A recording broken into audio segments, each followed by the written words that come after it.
Cuando quiera. Cuando quiera.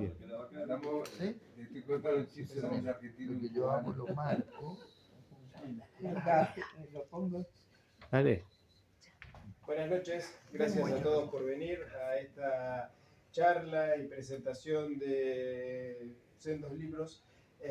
Acá nos acompañan María Elena Blanco, Andrés Morales y Marisa Russo, que acaba de llegar de Estados Unidos, ¿no?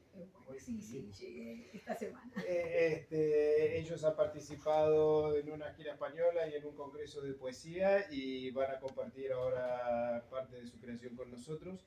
Para los que no nos conozcan, el Centro de Arte Moderno es una institución que este año está cumpliendo 30 años, el mes que viene. Y antes de que se vayan, como aquí están poetas y escritores, los que nunca hayan bajado al Tesoro del Sótano, abajo tenemos el Museo del Escritor, donde hay objetos, María Elena lo podrá corroborar, que acaba de bajar, de más de 200 autores cuyo denominador común es la lengua. Nuestra lengua, la lengua española, que defendemos y trabajamos por ella, ¿no? Entonces, hoy vamos a hacerle un homenaje a nuestra lengua escuchando a dos poetas de Latinoamérica. Muchísimas gracias a todos y luego compartiremos un brindis. Gracias. Muchísimas gracias. Yo soy Marisa Russo y estaré dirigiendo esta conversación, este conversatorio, presentación de estos libros que han sido publicados este año, el poema de Andrés Morales y Esperando Ulises en versión bilingüe de María Elena Blanco. Entonces vamos a comenzar con un poema de cada uno. Excelente. Ahí llegó. Comenzamos con un poema de cada uno. Empieza tú, por favor, María. Sí. Bueno, habíamos dicho que, entre otras cosas, íbamos a hablar del tema de la poesía que habla de sí misma, que habla de cómo se escribe, del proceso escritural. Entonces yo he elegido poemas, que serán 2 o 3 como mucho, de este libro y alguno inédito que trata sobre ese tema. Y después yo creo que en la conversación podemos compartir ideas al respecto y a lo mejor hablar de otras cosas también. Bueno. Diálogo a distancia sobre la segunda persona.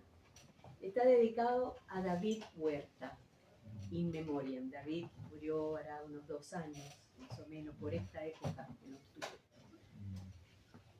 1. ¿Quién eres tú? ¿Quién es ese yo? Tú, yo, tú, yo, tú.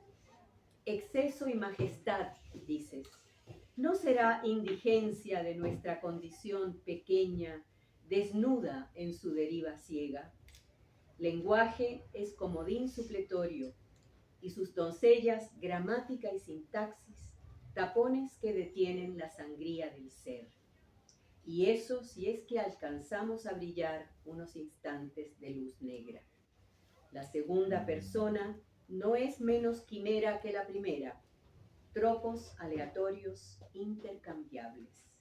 Lo arcaico, sí, es la voz, aquel primer quejido humano, o el segundo, el proferir poético, el que se dice balbuceo, onomatopeya o soplo que no queda en los libros, que nos cae del cielo en forma blanca, líquida o dura, granizo, agua lustral. 2. El otro, yo es otro, dijo el joven poeta que partió al desierto. El otro, el mismo, dijo el poeta ciego que soñó haber muerto coronel peleando en la pampa. Lo otro, el otro, dijo el analista del lenguaje, príncipe de la alteridad. Tú, empero, dices ese tú que recibe tu abrazo y oye tu palabra en tu piel, tú vulnerable como yo, tú blanco de tu amor y de tu ira, ese que se mira y me toca, irreductible a teoría o teorema. La segunda persona, así apropiada o apropiable, predadora, posesiva o posesa, domadora, y domesticable, tuya, mía. Con o sin suerte, somos o hemos sido una vez la segunda persona de algún yo narcisista. 3. Las personas del verbo se disfrazan y juegan a las sillas musicales. El que fue a Sevilla perdió la cabeza y ya no será más el mismo, aunque vista el propio pronombre. Ausente de todo ramo y por tanto eternamente reubicable, la flor de Malamé fue la ideal persona de su verbo, invisible, acomodaticia. 4. A cada cual su segunda persona, la que ha creado para sí, no necesariamente la que se merece. ¿Quién?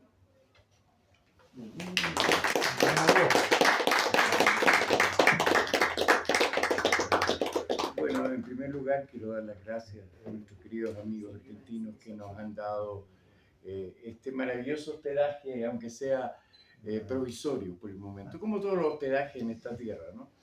Así que muchas gracias a ustedes, gracias por esta delicadeza. Yo sé que ha sido duro y complejo, pero al final hemos llegado a puerto por fin. Así que muchísimas gracias por darnos este espacio, esta oportunidad de estar entre amigos. Prácticamente casi todos nos conocemos. Así que la felicidad es doble, triple y cuádruple y hasta 10 y 12 y 15 veces, porque son creo que 15. Yo voy a leer poemas de El Poema, que parece raro porque el título del libro parece que indujera a un ensayo sobre la poesía. Pienso en El arco y la lira, o pienso en la creación poética, o pienso en muchos textos o libros que tienen como centro eso. Bueno, yo he querido de alguna manera trabajar algo durísimo, que es explicar un poco lo mismo desde la óptica de quién la escribe, ¿no? No teorizando necesariamente sobre la base de un autor, una filosofía, una corriente, sino más bien yendo al corazón mismo del texto y hablando de ese desgarro placentero, porque para mí la poesía no es solamente un desgarro triste o amargo, no es solo la catarsis del acto de escritura, sino que también es la placentera sensación de escribir. En Monterrey, en México, hace unos años, yo presenté una ponencia que hablaba de lo erótico de la escritura. Y escribir también tiene su eros, tiene su maravilloso eros. Y cuando uno no escribe, es como si no hiciera el amor, ¿no? Entonces le falta esa parte también, digámoslo así, carnal de la escritura. Y a propósito de eso, todo este libro, bueno, primero está dedicado a dos grandes poetas que fueron mis maestros personales, Miguel Arteche y el inolvidable Gonzalo Rojas, ¿no? Y tiene una cita que quiero leer porque fíjense, tan mal que se ha leído a Gabriela Mistral, tan mal que se le ha conocido, tan mal que se le ha apreciado, siempre como una poesía tierna para los niños, infantil. No, Gabriela es 1000 veces más que eso. Y miren lo que dice de la creación poética. Piensa ella en la escritura y dice: yo tengo una palabra en la garganta y no la suelto y no me libro de ella. Aunque me empuja su empellón de sangre, si la soltase, quema el pasto vivo, sangra al cordero, hace caer al pájaro. Imagínense la fuerza que le atribuye, ¿no es verdad?, a esa palabra poética, que quema el pasto vivo, que sangra al cordero y que hace caer al pájaro. Y bueno, y mi primer poema que voy a leer es ese que le da título al libro, El Poema. ¿De qué estamos hablando? Solo una línea sola del palimpsesto infinito, una línea del cielo, una línea del mar, una línea que cruce el ajado cuaderno del niño soñando una historia imposible, recortando palabras, construyendo silencios, afilando las sílabas con el viento del sur, o limando las piedras de consonantes rotundas. Solo una idea que hiera como un rayo violento, como el relámpago fiero y el trueno en desgarro. algo que cambie las cosas y que sacie el hambre de animal extraviado, de paloma sin rumbo, desoyendo las voces de una multitud que grita y no dice nada en este presente vacío. Solo una línea sola que me cuente al oído la maravilla secreta de un mundo tranquilo.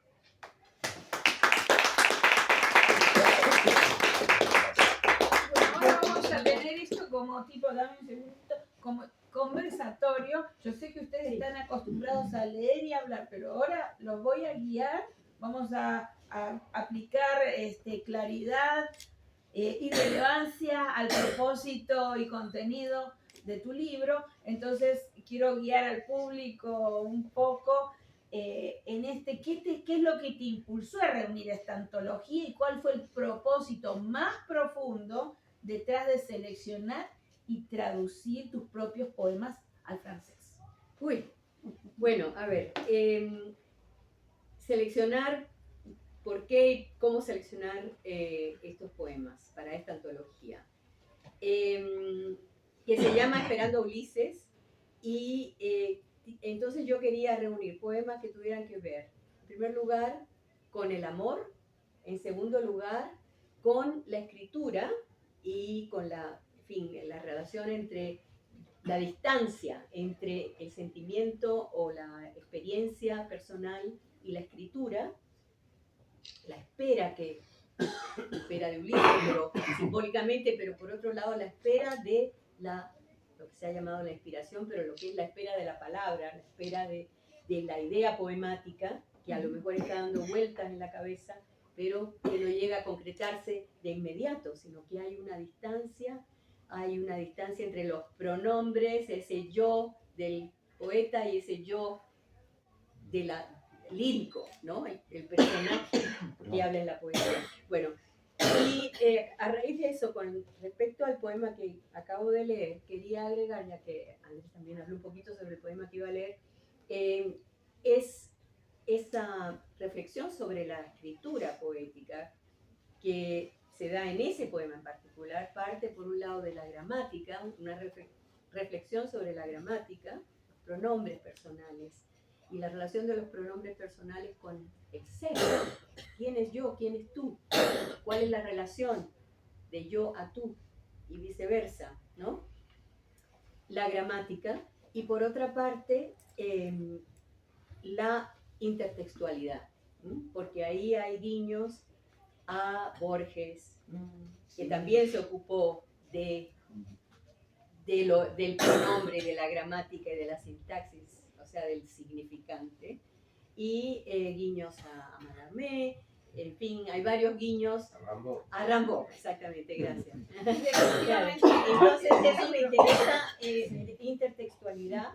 En este libro hay muchos poemas de ese tipo, y la intertextualidad también es algo que tiene que ver no solo con otros autores, sino con otras épocas. Y está la época griega, está lo mediterráneo, son aspectos de la poesía, de la escritura, pero también de la experiencia personal que me interesa engarzar de alguna manera. Claro, y definitivamente tenés este libro tiene una conexión más allá con el lector ideal.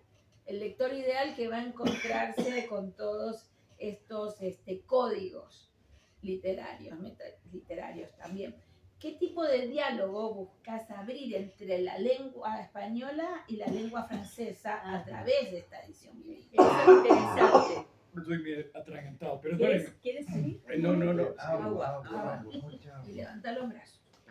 Sí. Me rindo. Bueno, esa es una pregunta interesante, Mar, porque siendo dos idiomas romances, dos lenguas romances, hay mucha afinidad entre, y a veces hay incluso coincidencia, ¿no? Que en el caso de una poesía rimada regala a veces algunas rimas, que eso lo he podido experimentar en mi traducción de Baudelaire. A veces la lengua misma nos da ese regalo, pero no siempre. Pero en primer lugar el francés ha sido una lengua para mí importantísima y amadísima desde mi tierna edad, más tierna edad, cuando la empecé a estudiar por mi cuenta, porque me gustaba la música francesa, las canciones francesas, la poesía francesa. En fin, yo empecé a estudiar francés por mi cuenta y después lo estudié, por supuesto, lo viví en Francia. Y para mí entonces es una lengua muy prioritaria en mi vida. Entonces esa es una de las razones por las cuales quise muy pronto traducir mi propia poesía al francés. Esta es una traducción mía, es una autotraducción, lo que se llama hoy en día autotraducción, que no es necesariamente una traducción literal, nunca es una traducción literal, es una traducción, es una versión, porque es una reescritura. Para mí, cuando escribí, cuando quise traducir mis poemas al francés, en realidad los estaba reescribiendo y no me estaba fijando si lo que yo decía, la palabra era exactamente el equivalente en francés. Eso no me interesaba para nada, me interesaba reproducir la sensación o el sentimiento o la imagen de la manera más idiomática posible en el otro idioma, que no siempre y generalmente nunca es exactamente la misma forma, no se dice de la misma manera, aunque quiera decir lo mismo. Así que esa es un poco la relación y el porqué de traducir al francés y de reunir estos poemas. Son los que mejor me salieron además también en francés y los que reunían todo ese tipo de temática y cuestión lingüística que me interesaba. A mí me pareció genial esta conexión de esta presentación juntos, porque en cierta manera esto nos lleva un poquito a Maturana y Varela, que hablaba del lenguajeo, y vamos con este propósito. Ambos tienen un holismo y una complejidad que trasciende. En el caso de Andrés, vamos a hablar del propósito y visión del lenguaje en esta obra. ¿Cuál fue el propósito esencial del poema al concebirlo como una ars poética? Más que una ars poética, es una reflexión sobre lo que yo he hecho desde los 13 años que escribo poesía. Es una trayectoria de vida. Es unas memorias desmemoriadas y memorables, y tal vez no memorables, de lo que ha sido el esfuerzo de escribir, pero la pasión de la escritura también. Hoy día, este mundo tan frío, tan lejano, tan distante, tan intermediado por aparatos, ¿no es verdad? Como que nos han quitado esa pasión, esa sensación de vida. Y eso es lo que de alguna manera quiero transmitir. Esa sensación, esa fuerza. Por eso elegí esos versos de la Gabriela. Por eso, de alguna manera, me concentro en lo que primero empiezo desde el poema, paso al poeta, paso al poema, a la página en blanco, a la gloria del poeta, a la poesía política, al silencio, al ritmo, a la imagen, a todo aquello que nos forma parte del texto y que es una conducción, por supuesto, también de la reflexión, que duda cabe, de la inteligencia, pero también de la pasión, ¿no? De la emoción, que mucha inteligencia artificial y poca emoción auténtica, no artificial, ¿no? Y es recoger justamente eso. La escritura es un hecho reflexivo, intuitivo, pero también absolutamente pasional. La historia de la escritura es una gran historia pasional del amor, ¿no? O sea, el que no escribe con amor, no vive con amor. O el que no vive con amor, no escribe con pasión.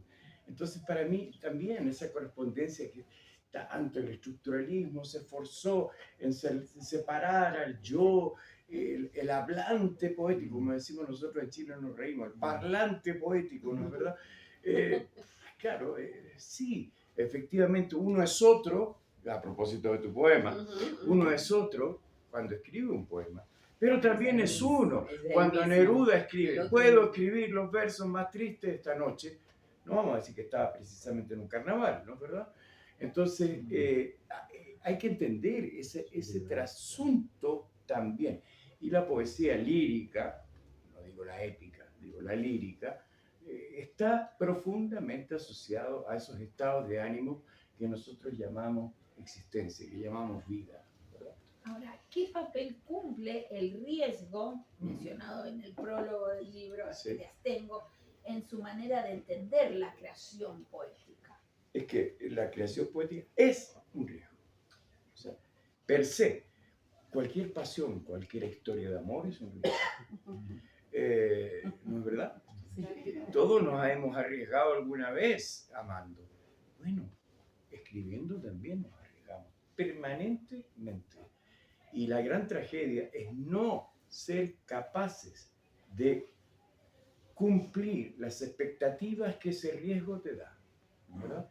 De no ser capaz de superar ese listón que tú mismo te pones con el riesgo de la escritura, con el riesgo del hacer, ¿no?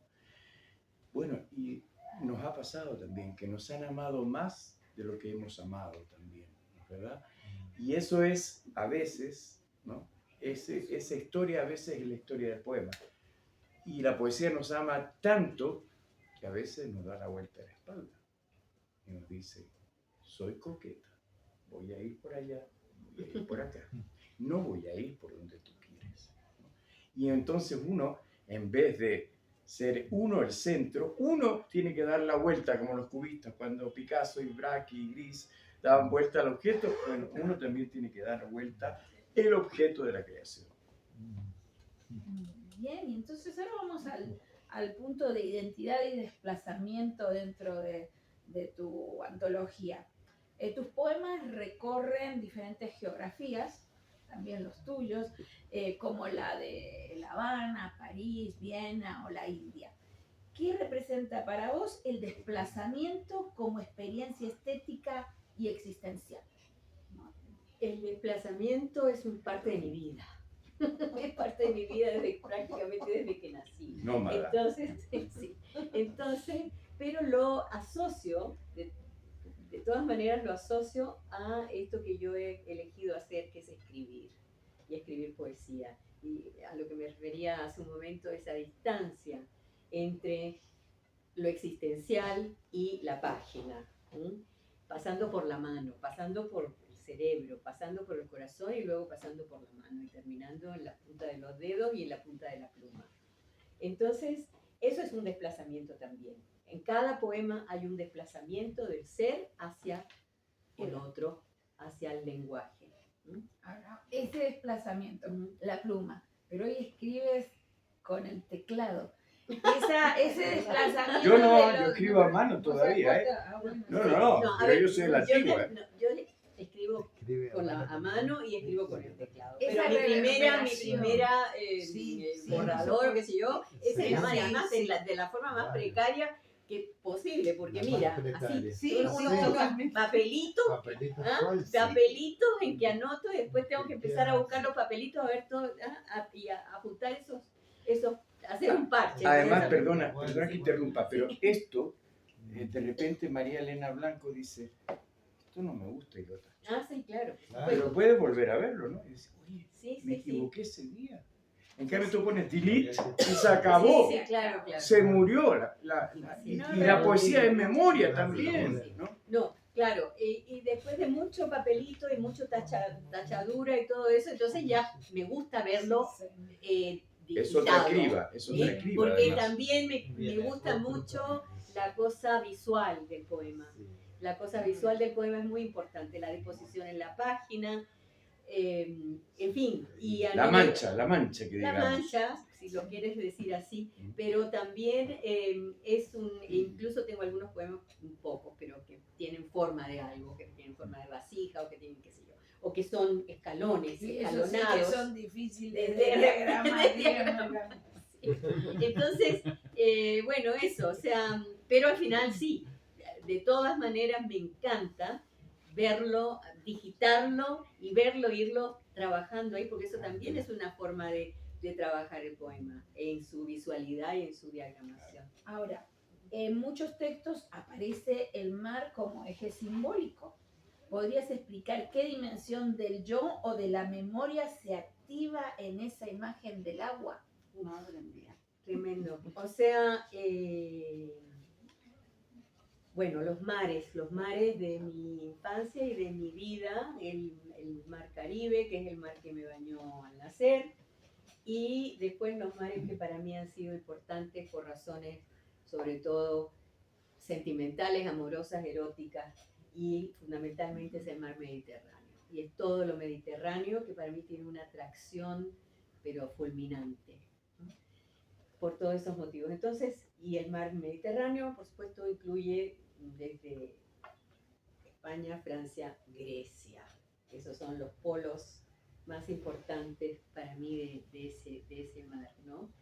Entonces todo eso está reflejado en mi poesía. Por otra parte, el mar tiene toda una dimensión para mí, ¿cómo te diré?, de riesgo, de cosa inquietante, de nadar o no saber nadar, de no saber nadar, porque nunca aprendí a nadar bien. Le tenía un poco de temor al mar, ¿no? Siendo de una isla, que como decía Virgilio Piñera, la maldición, ¿cómo decía? La maldita circunstancia del agua por todas partes. Entonces, tú comprendes que vivir en una isla así, tan pequeña y rodeada por todas partes, no saber nadar no puede ser, es absurdo. ¿Ah? Y yo, claro, mi padre era un gran nadador, tengo varios poemas sobre el tema.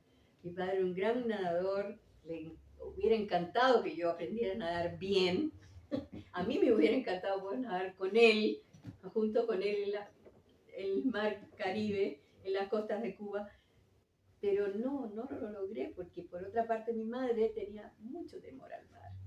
Y entonces ahí había una interferencia grande. Y claro, en el poemario aparece eso, Sí. este mar que Ulises Sí, atraviesa. exacto. Ese es parte de los códigos personales que, pues, que hoy como escuchándote podremos Pueden comprender mejor. gracias a Y esta- claro, y está Penélope en este poema de Ulises, que no solamente es Ulises, empieza con Ulises, pero termina con Penélope, y termina con el salto de Penélope. Penélope al final se decide salir a navegar, salir al mar, ¿m? Dejar su tejido, su telar y lanzarse, dar el salto y el sobresalto. Y en esta parte, cuando vos decís dar el sobresalto, no dimensionaste el quantum poetry, la poesía cuántica que estabas vislumbrando en ese momento. No, en ese momento no la vislumbré, empiezo a vislumbrar ahora, Claro. que tú, entre otras personas, me lo has señalado y tienes una sensibilidad hacia eso. Pero Oye, sí, debo interferir, porque lo de la poesía cuántica Sí. me llama mucho la atención. Yo en el año 88, cuando tuve la beca Neruda, era un muchacho todavía, yo postulé una poética que era basada en los principios de indeterminación de Heisenberg y Schrödinger, y que es, el primer principio, observar es perturbar. ¿Y qué hace el poeta? Observa y perturba el entorno al traerlo al texto, ¿no? sí. Es una forma de alguna manera de sacarlo de su sentido. Yo hablo de este vaso, y este vaso que pasa por mi cabeza y llega a ese papel en la punta del lápiz, como decías tú, ha sufrido todo un proceso de transformación, ¿verdad? Y ese proceso de transformación es lo que nosotros llamamos observación, canto lírico y finalmente perturbación. Y me encanta la idea del poeta como un, comillas, perturbador. Mira que vamos con esta pregunta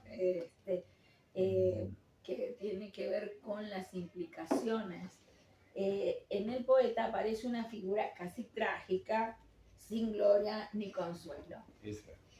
¿Qué presupone sobre el lugar del poeta en el mundo contemporáneo esta figura? Lo voy a leer porque es, Por favor. es brevísimo, son 4 versos. La gloria se llama el poema, ¿no? Y obviamente hay una gran referencia al maravilloso Ezra Pound, ¿no?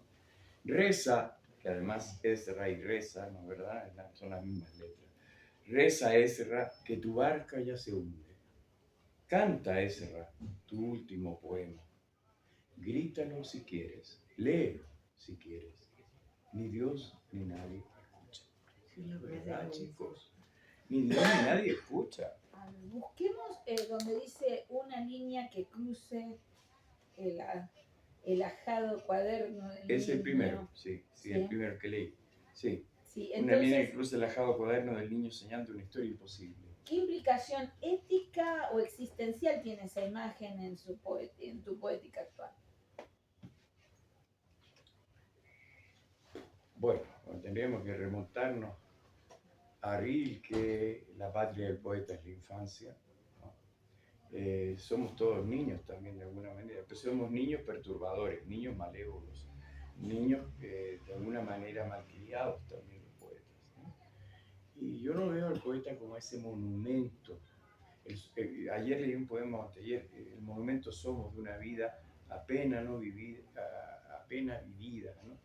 Que es lo que dice algo así más o menos, estoy parafraseando a Octavio Paz, ¿no? ¿Y qué? Somos una pequeña línea en el pequeño escribano de la corte.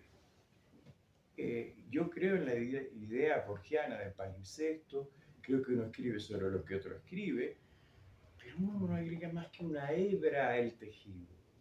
Por lo tanto, creer en una hebra. Esto que acabas de decir, te hago otra pregunta, porque le estoy haciendo una pregunta extra, ahora te hago a vos las tres. Bueno, Esto que hablas del palimpsesto infinito, ¿cómo define esa metáfora cómo se define dentro de tu visión del lenguaje poético?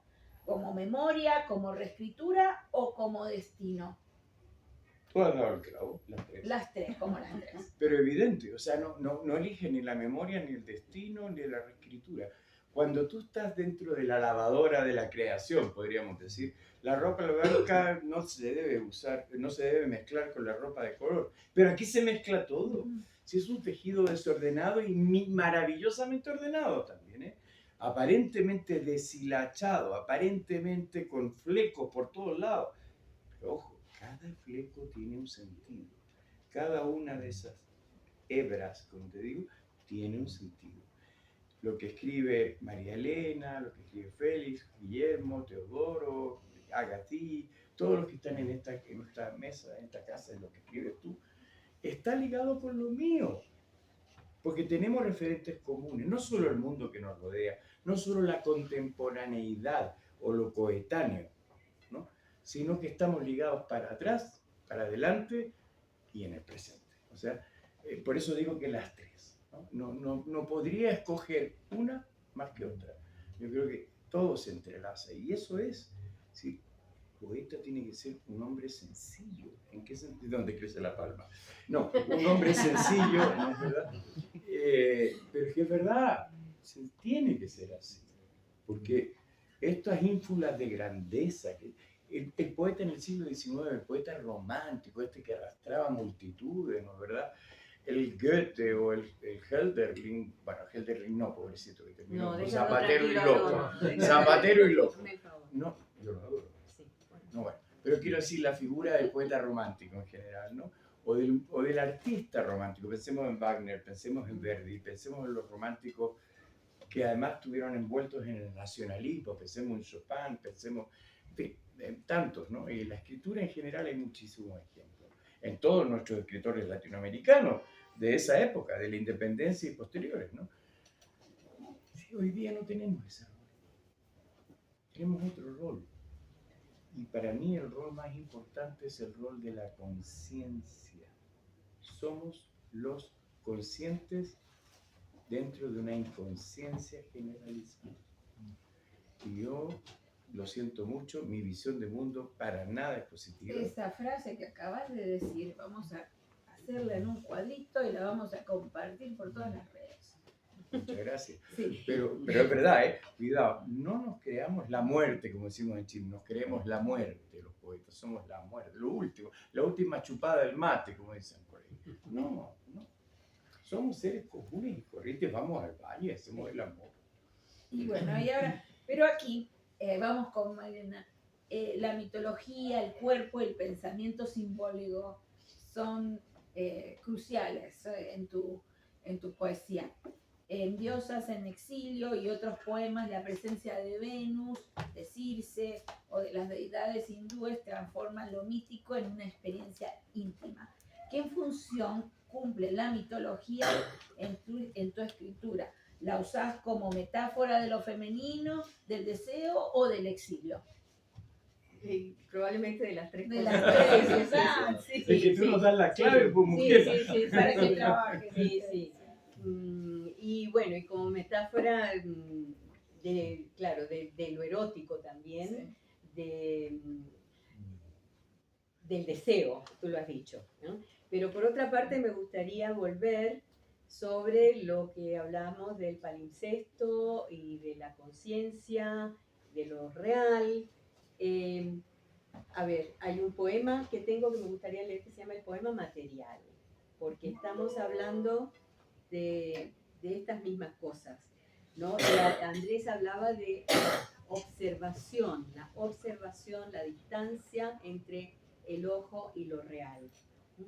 Que se transmite, se refleja en lo que escribimos, ¿no?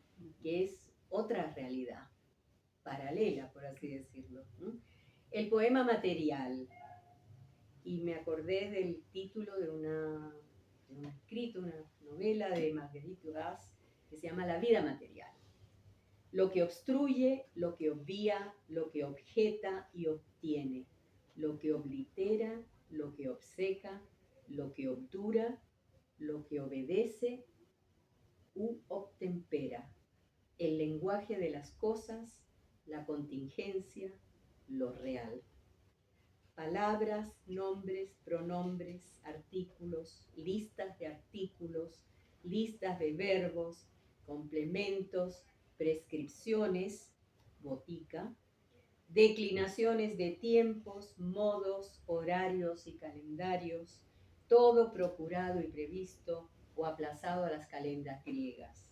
El poema, la mente del poema, la carne del poema, agenciamiento de lo material y lo invisible.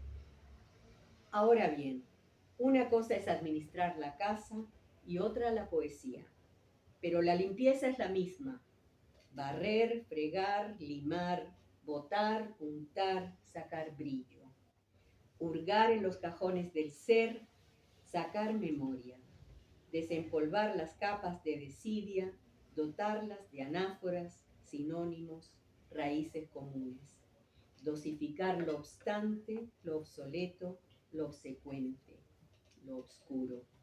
Las obsesiones que están bajo la alfombra surgirán por sí solas como una condecoración. La casa se desmanda, el poema se escribe. Entonces hay mucho de lo que estábamos hablando aquí. En fin, tú lo has resumido en forma, digamos, refiriéndote a Andrés y a lo Pero mío también, clarísimo. pero que me parece que está aquí todo mezclado, Sí. de alguna Pero manera. ahora, Eso es lo que ya ¿cómo dialogan en tu obra lo sagrado y lo erótico? Y no le voy a dar más claves. Sí, Y lo profano, cariño. sí, bueno, es que lo erótico viene a ser lo profano, en estos casos, ¿no?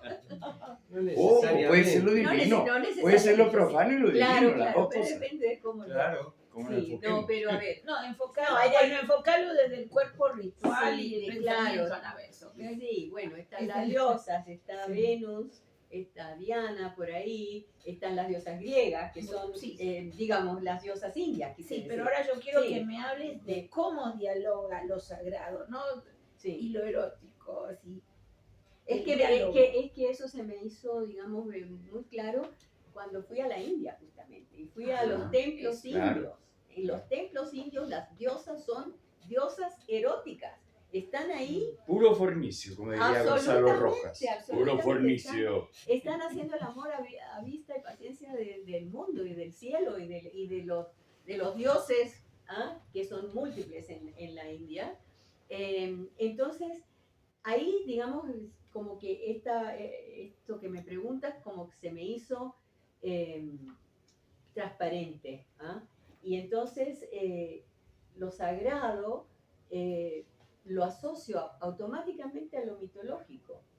¿Ah? Y lo erótico lo asocio automáticamente a lo mitológico, porque para mí las diosas de la mitología son Venus y son las diosas indias y son las diosas eróticas. Pero Fíjate. perdóname, la mitología, mire, es una historia erótica, pero Absolutamente, todas una cochinada de Porto Ovi, Buque. sí, Es bueno, genial, claro. erótica. Bueno, y y luego- todos, ustedes entienden, con todos, o sea, da lo mismo. Por ¿no? supuesto. Y la metamorfosis de Ovidio, ¿qué son? Son puras historias de amor erótico y de encuentros y desencuentros y persecuciones eróticas.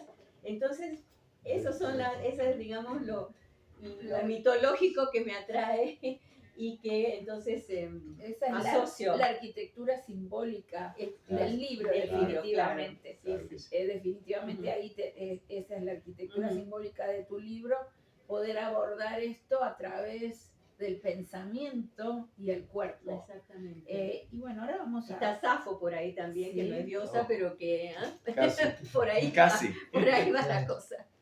Ahora, Andrés, ¿crees que la poesía aún puede transformar algo o solo puede registrar la imposibilidad de hacerlo? Cuando tú entras en un poema, entras en un mundo de transformaciones, de metamorfosis. Entras en un mundo donde tú, esto es obvio, pero es así, tú cuando entras a un poema no sabes cómo vas a salir, pero desde luego sales diferente. Es como cuando tú ves un cuadro, escuchas una melodía, ya no eres el mismo, ¿no? O sea, Heráclito otra vez, ¿no? Es decir, nunca te bañas en el mismo río. Tú cada vez que lees un poema eres más ruso antes y más ruso después, pero eres distinto, eres diferente. Vamos a buscar el silencio, ¿ok? Ahora El silencio. te le doy órdenes. Vamos a Bueno, ver si ella la- manda, no se le nota nada, pero es la que Nada, controla nada, la nada. situación. El silencio, sí, busquemos. El silencio. El aire en su esposura. Perdón. El silencio. El aire en su espesura y el vuelo de los ojos. La torpe sensación de una muralla en ciernes. Aquello que no dice, que no se nombra, aquello. Enemigo siempre, vacío, sin columna, sin cielo, sin desorden, sin pausa. Cruel insomnio. El sueño en blanco y ciego, el sueño sordo y mudo, el sueño que no advierte y enjuto no sorprende. El oro de los dioses perdido en una noche, la voz del padre muerto que aún condena, enfermo. El odio de los pájaros sin canto, sin mañana, la sola perdición de todos los sentidos. Ahora, mira, esto me hizo acordar al turning point de Freehold Capra, que es el punto crucial. ¿Cuál es el punto crucial del silencio? The turning point, me gusta más en inglés. Sí, el Sí, turning sí, sí, point, sí, sí, sí. El turning pensando, point güey, del silencio. Porque sin silencio no hay canto. Punto. Es el ritmo de las columnas, como digo yo. Presencia, ausencia. Presencia, ausencia. Presencia, ausencia. Sin silencio no hay presencia de la poesía. Sin silencio no hay música. Sin silencio no hay gestualidad afectiva muchas veces. Sin silencio no podemos vivir. No podemos vivir definitivamente. Y también tenemos El el, otro día- silencio perdón, de el la otro día- lectura. Exacto. El silencio de la lectura. El otro que día es estábamos en previa un a la lugar escritura. que era que alguien, no me acuerdo quién fue, que tenía hiperacusia. Se tuvo que arrancar la catedral. Se tuvo que arrancar porque El por salido, Dios su que maleta y sano todo. es el silencio, ¿no? Con maleta y En el todo. salido de la nada. Busca ese Sufrido. poema, por favor. En el salido de la nada. Ah, En el mar de letras. Sí, sí, sí, sí. Es como ha estudiado esta Salida. mujer, ¿eh? Sí, Va a dar sí. clase a todos aquí de lo que Porque ahora escribimos. vamos a hablar de la memoria y la herencia. Vamos a aplicar precisión y lógica a este punto de la Sí. herencia, de la memoria y la herencia, Ujú.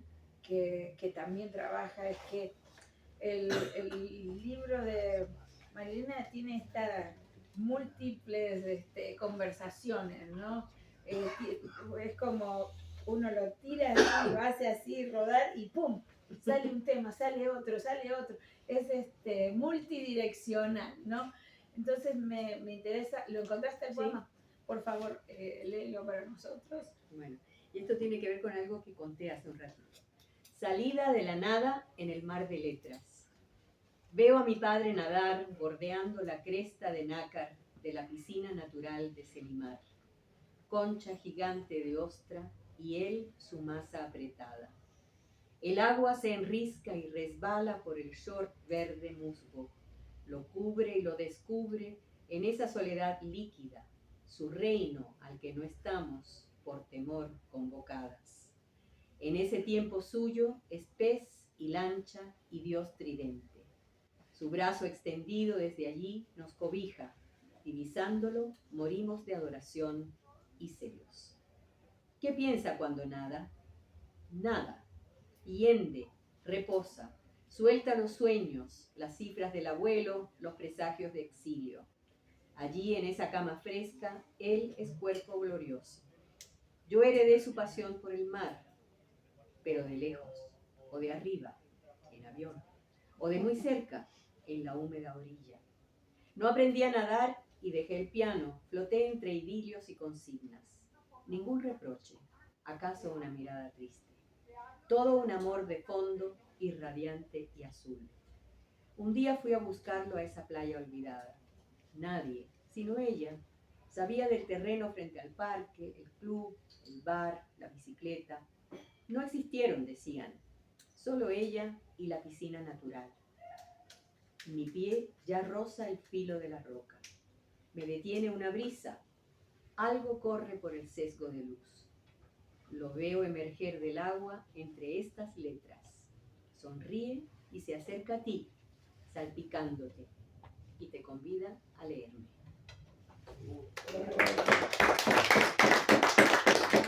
¿Qué papel Muy bien. cumple esta memoria familiar dentro del microcosmos poético de esta Sí. antología? Memoria familiar, es decir, hay personajes más presentes que otros porque tal vez hay memorias más difíciles de recordar o de procesar, ¿no? Pero bueno, es muy importante para mí y esto empezó con un libro, uno de mis libros poemarios que se llama Alquímica Memoria, ¿no? Que es del año, bueno, qué sé yo, 98, sí, más o menos, pero que se empezó a gestar a principios de la década del 90, cuando yo volví a Cuba por primera vez después de haber salido cuando era una adolescente, o sea, 29 años, casi 30 años después de haber salido de Cuba, volví a Cuba. Y esa fue un reencuentro muy, muy poderoso y muy potente con mis recuerdos de infancia, con mis recuerdos de mis familiares, con la geografía de la isla y la realidad, digamos, de las casas donde yo había vivido, los lugares donde había... entonces, esas memorias empezaron ahí, fue muy difícil escribir ese libro. Tardé una década casi en escribir ese libro porque lo empecé en el 90, fue ese viaje, y se publicó en el 98. Fue muy difícil escribirlo porque lo escribí a partir de recuerdos, digamos, que eran, no sé, que no estaban incompletos, que era como un parche, un puzzle incompleto. Y entonces, por lo tanto, esos recuerdos y memorias pasaron a ser escritura de forma no literal. Eso es lo que te iba a decir, Ya. porque Es- lo que se infiere aquí en tu libro en cuanto a la memoria y herencia es que hay una lógica afectiva en la obra que no cae en lo anecdótico. No. Por eso es alquímica. Por eso yo la escribí en ese momento, en ese otro libro, que fue el primer libro en que recogí todo eso por primera vez. Era una alquímica memoria, porque era una memoria que pasaba por un proceso de existencial y mental y emotivo que transformaba todo eso. Yo no lo podía, por eso me costó tanto escribirlo, porque yo no lo podía escribir directamente. Era imposible contar. Sí. Andrés habló de riesgo y acá se habla de pérdida. Ahora, ¿cómo es el proceso de la transformación de la pérdida? Lo haces para transformar y restituir. ¿Cuál es el momento en que sentís que se transforma el personaje? En el momento de la escritura. El momento en que eso pasa a ser escritura, ahí es donde se produce la alquimia. Hay una pérdida, porque como acabo de decir, una pérdida anecdótica. La anécdota no está completa. La vivencia está llena de invisibles y de imponderables y de cosas que están ahí, que uno siente casi insensiblemente, no las puedes reproducir. Entonces de esa pérdida se reconstituye de alguna manera, se transforma en escritura que ya no es anecdótico, sino literal. Y ahora vamos, y parece que esto parece que los estoy haciendo a ustedes. Es psicoanálisis. Tú estudiaste en la Stasi, ¿no? Los estoy haciendo entre Stasi estamos en un partido de tenis con y ellos. Lacan. Lacan, claro. Jung, Lacan, todo. Pero vamos a aquí hablamos ya del silencio. Ahora vamos a hablar en el ritmo. Porque también tiene el mar. O sea, mirá cómo están conversando. La mer, toujours a commencer. A ver, el ritmo aparece. En el ritmo aparece el mar. Por favor, lee. Es que qué mejor ritmo que el del mar, ¿no? Bueno, la naturaleza es Sin el ritmo habitantes, sin palpitaciones. Vamos. Es el mar que rompe, es el ritmo. Pero no está allí, está en la arena, que sacude el tiempo y no descansa. Un ataúd vacío, un cráneo vacío, un silencio interminable de columnas. Eso es, un mar sin habitantes, sin palpitaciones, un estrépito incesante de nada, nada, nada. Porque antes del golpe cavila lo sordo, lo inaudible, lo cercano y lo distante, un horizonte recto donde ya no cabe nadie. Antes, la mudez de todas las voces sin duelo. Antes, el agotamiento de los árboles y el viento. Retumba, entonces, en su proporción exacta, la palabra y el sonido. Perfecta consonancia. La muerte y todo el mundo en pendular belleza. Wow. Yo quiero leer más sobre el ritmo. Vamos, porque vamos con esto del ritmo, pero ahora háblanos del lenguaje agotado que tiene este mar. Toujours a commencer. Está agotado, pero siempre se renueva, ¿no? Porque cada generación agota su lenguaje y cada generación construye su lenguaje. Es como el mar, que se destroza y vuelve a Me crecer. encanta lo que dijiste, porque cada generación reconstruye, Destruye y construye. Y cuando nosotros, y esto es un tema muy típico en los poetas jóvenes, que se hablan, ay, esto escribiste un lugar común, pero ese lugar común no fue el lugar común Hace 300 años o 100 años.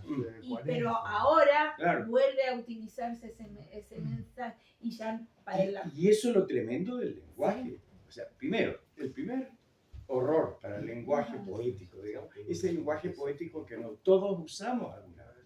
Hablamos en metáforas también, nos expresamos en metáforas.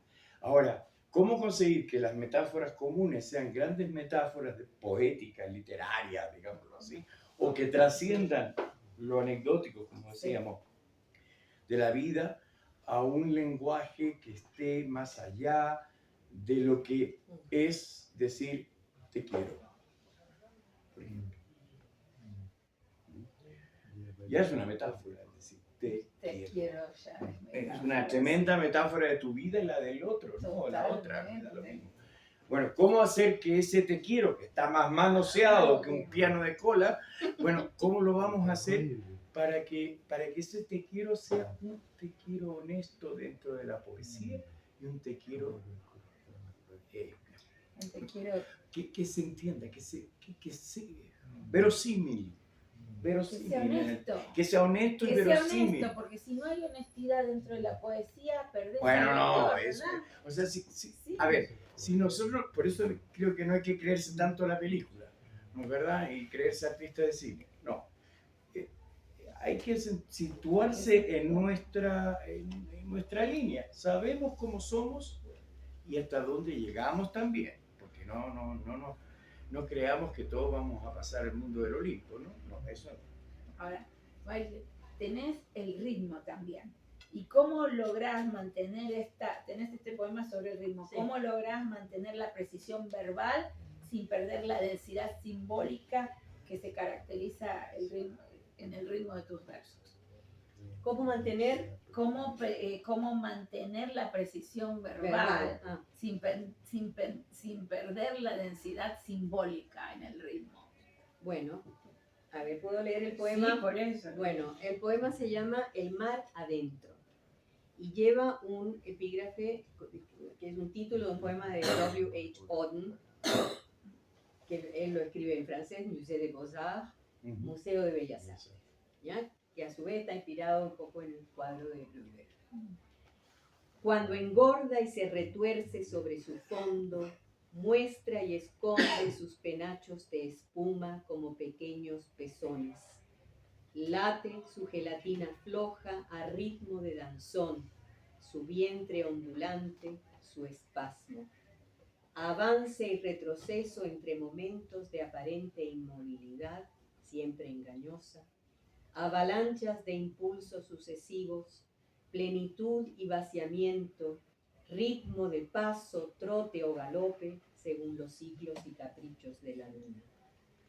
Campos de color punteados o rasgados como colas de armiño, pozas de plagas blancas o marea sibila, sombras de celajes, parapentes o niños cayendo como ícaros. La veo desde la ventana, toda esa interioridad del mar abierta a mi contemplación, mientras que adentro, en el espacio doméstico, la compartida intimidad se oculta, los límites de lo privado pugnan por subsistir en medio de la claustrofobia pandémica o endémica. Aquí peligra el mar de cada uno, zozobra la individualidad. Atender a las señales del horizonte, al próximo oráculo de las olas, a ese museo eterno de historia natural.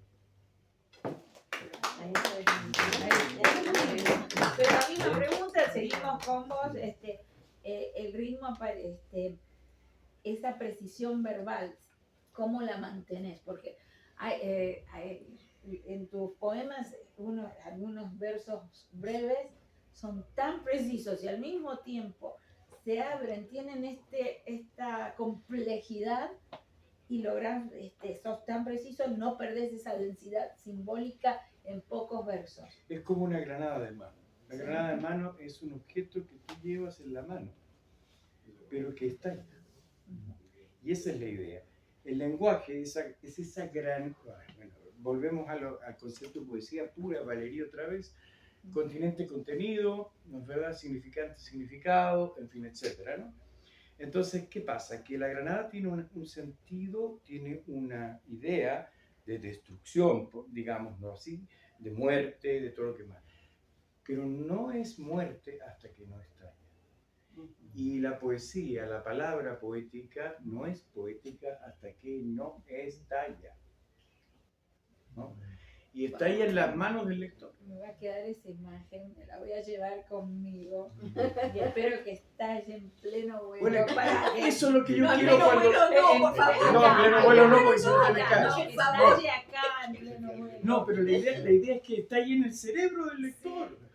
Pero que tenga esa precisión absoluta para que sea como un mecanismo de relojería preciso, que cada uno verá dónde le estalla. Porque le puede estallar en el oído, en los ojos, en la mano, en el brazo, en la pierna.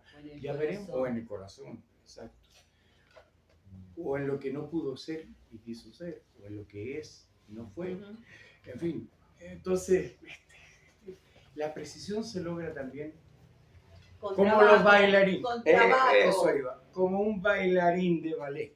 Como un músico Ejercicio. clásico. Como un Claudio Rao, como una Marta Argerich, como un Nijinsky, como un Nureyev. Se logra así. Qué sé yo, una Navratilova en el tenis. Claro, es el trabajo, más trabajo, más trabajo. Todo es menos, decía Juan Ramón Jiménez. Y eso es la clave. El todo puede estar en el menos. Entonces, mis textos, yo no sé por qué, tal vez porque terminaré no escribiendo nada, ¿no es verdad? Cada vez se hacen más pequeños, porque siento que todo lo que tengo que decir ya lo digo de alguna manera en los 4 versos que dije. O sea, me estoy transformando en un poeta japonés, pero no importa. Soy feliz. Poeta del haiku. Del haiku, claro. Ojalá fuera Basho o Lipo en China o qué sé yo. Me encantaría. Pero me pasa eso. Todo es menos. Tienes que lograr esa concisión, esa concreción y esa posibilidad. Ustedes se dan cuenta que todo es menos que cuando estamos en unas lecturas de poesía y cuando se lee y te dicen 3 minutos y lees menos de 3 minutos es más en una lectura de Pero poesía. claro. Y que cuando alguien se extiende No. es menos. Sí, sí. Todo Eso- buen eso perfume pasa, viene en sí, frasco es chico, verdad, dicen por ahí. Así Claro. pasan en las lecturas. Y bueno, lograste esa precisión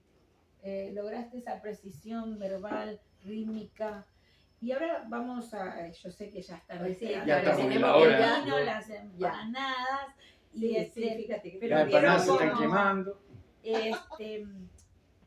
yo les quiero preguntar esto para hablar de lo universal, ¿no? De la obra de ustedes que ha logrado a través del lenguaje universal.